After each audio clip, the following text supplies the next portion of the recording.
Yo, what up? Welcome to another episode of the Oakland Warriors podcast. I'm Patrick, flying solo.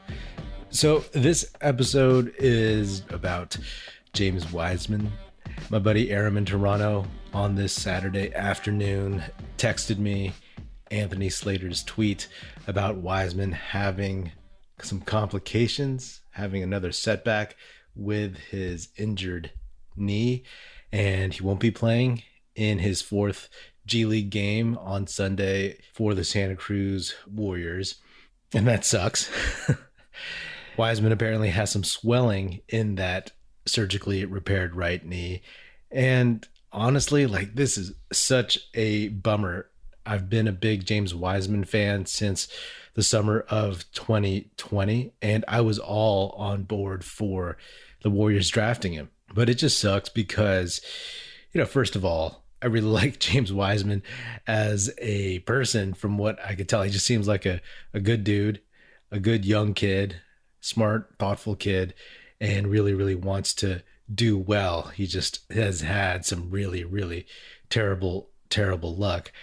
And, in the 3 games he played, the most important thing I kept saying was, hey, at least he looks healthy.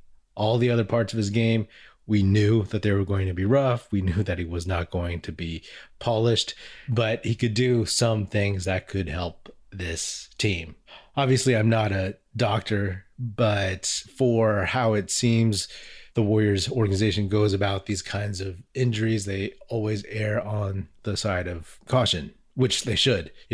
Wiseman had his initial surgery. The surgery was in April of 2021, and the idea was that he'd be back for training camp or the start of the 21-22 season, but that obviously didn't happen. He had in December another procedure to remove some loose bodies in that right knee, and only now has he gotten back onto the court. So if he's had some swelling, again, if I'm wrong, I'm wrong, and I'm happy if he comes back sooner. But you just don't see him coming back anytime in the near future, especially for the last 12 regular season games for the Warriors. I just don't see it. If he couldn't handle a few games in the G League without swelling, you're not just going to wait until he feels better. You're going to wait and maybe see if there's anything wrong in that knee. And this season is pretty much coming to a close soon. So even if he were to get cleared in 2 weeks or 3 weeks, what kind of realistic runway is that for James Wiseman, a guy who's played 39 NBA games, to get ready? So at this point, again, if I'm wrong, I'm wrong, and I'm more than happy to be wrong because I'd love to see that kid play. I really enjoy seeing what he can do, even though his game is not perfect by any stretch of the imagination yet. I just enjoy seeing the potential for how he could help this current squad and the Warriors teams in the future. I'm wondering, hopefully they don't have to go back in and take another look or do anything else in terms of cutting his knee open or even sticking some kind of, probe in there or whatever.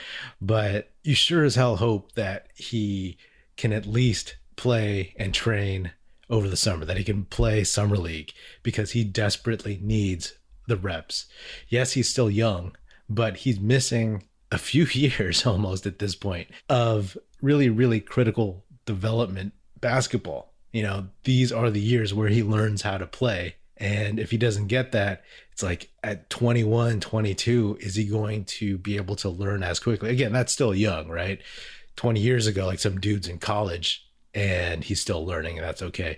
But it's getting pretty old in terms of just knowing how to play, knowing how to really, really play basketball in the NBA for this Warriors team. So it's a concern. If he comes back, if he's healthy for the summer and he looks good, then great. It's all about next season. I hate to say that already, but that's the hope, I guess. That's where we have to focus on how James Wiseman can help the Golden State Warriors franchise continue winning.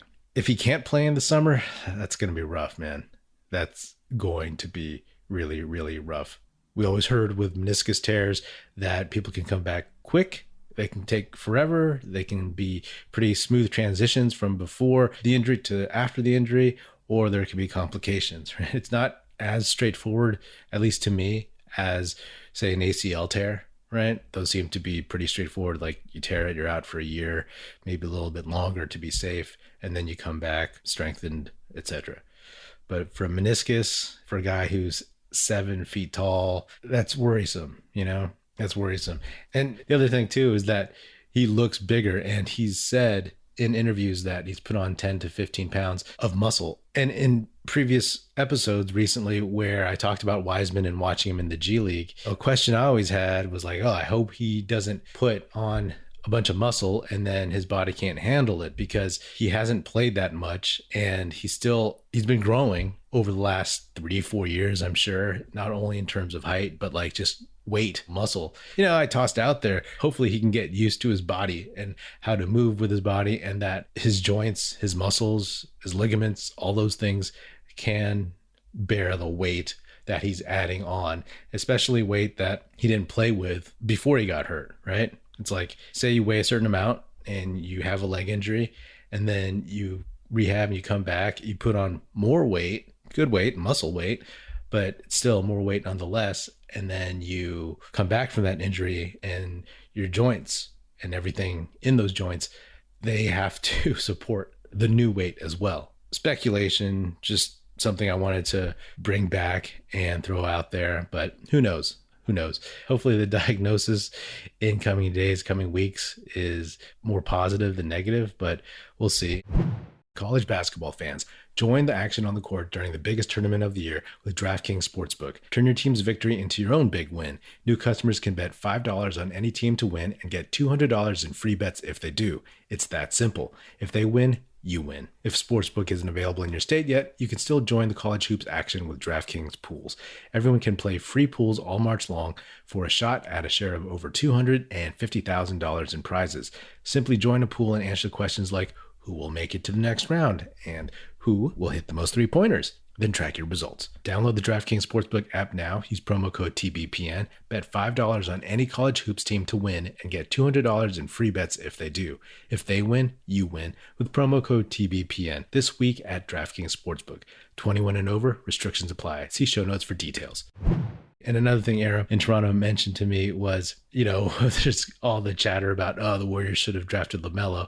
I mean, it's been chatter like that forever, since before Wiseman got injured, but even more so now and probably today. But Aram also mentioned like hell, just having any of those other guys drafted after Wiseman would be helpful now, whether it would have been Halliburton or Sadiq Bey or Isaiah Stewart, or even Onyeka Okongwu, who had his own injuries to start his rookie campaign and is just starting to come on as a consistent contributor for the Atlanta Hawks. Just a bummer. I feel bad for the kid. I feel bad for the Warriors fan base and all the people that are still believing in James Wiseman. I still believe in him, but as I've said over and over again, as long as he's healthy, I believe that he can reach his potential. So right now he's not healthy, so that hurts. And in the medium term, the Warriors will not have anyone over 6'9" as of now on their roster moving forward into the final stretch of the regular season and into the playoffs. And, it was pretty clear that even if Wiseman were healthy, he probably wouldn't have gotten a ton of minutes. And I've said anywhere from 5 to 10 to 12, depending on circumstances in a game or matchups or whatever. But it's going to suck, right? Because now they don't even have the potential of putting in some guy who can just be in the dunker spot, be a big body in the paint, have 6 fouls, try to block people's shots, rebound a little better, etc. That's not even going to be an option. And for those people who were saying that he wasn't going to play at all, it's like, think about a game where Draymond and or Looney get in foul trouble early on. And you're playing a team with some athleticism and beef up front. Are you going to rely on Bielitsa, Otto Porter Jr., Jonathan Kuminga? Yes, maybe. Certain circumstances, yeah. But that's a situation where James Wiseman could have come in and helped those dudes out. I mean, even towards the end of this season, right? Say in 2 weeks, it's pretty clear the Warriors going to be locked in 3rd or 4th place, right, in the West. Then you could have rested Draymond, Looney, and gotten someone like Wiseman more reps in the NBA. So these are things that might come back to bite them on the butt, but we don't know yet, right? Obviously, the Steph Curry injury is a bigger deal. So right now, when it rains, it pours, but every team goes through this, at different rates. And right now it's the Warriors. And in the short term, again, it's mostly about Steph, but in the longer term, Wiseman is a bit of a concern. It sucks to have held him out extra long, 11 months, for something that seems to usually take about 6 to 9 months to come back from, and to have a setback like this. Again, if it's a small thing where it's swelling, it goes away, comes back, and it's all good, like in like a couple weeks, great. But I just don't think that they would be that cavalier with him and his health and his future. It was fun to see him play in a couple of games, I suppose. And my dream of seeing James Wiseman and Jonathan Kuminga play together and figure out how to play together will have to be put on hold even longer. Anyway, I'll leave it at that. This has been another episode of the Oakland Warriors podcast. Be sure to subscribe wherever you get your podcasts. Feel free to hit me up on Twitter at Patrick Epino, Epino, or at Oakland Warriors. Please do check out and subscribe to our new YouTube channel. The URL is in the show notes below. And be sure to tell your fellow Warrior fan friends to tune in and listen. The Oakland Warriors podcast is produced by National Film Society and is a part of the Basketball Podcast Network. And if you're so inclined, please do leave us a 5-star rating on Spotify and or Apple Podcasts. And on Apple Podcasts, leave us a nice review and say nice stuff about the show. Thanks for listening. That's it. Music in this episode provided by Paper Sun. Special thanks to Paul Amardo for production support. See you next time, and go Dubs.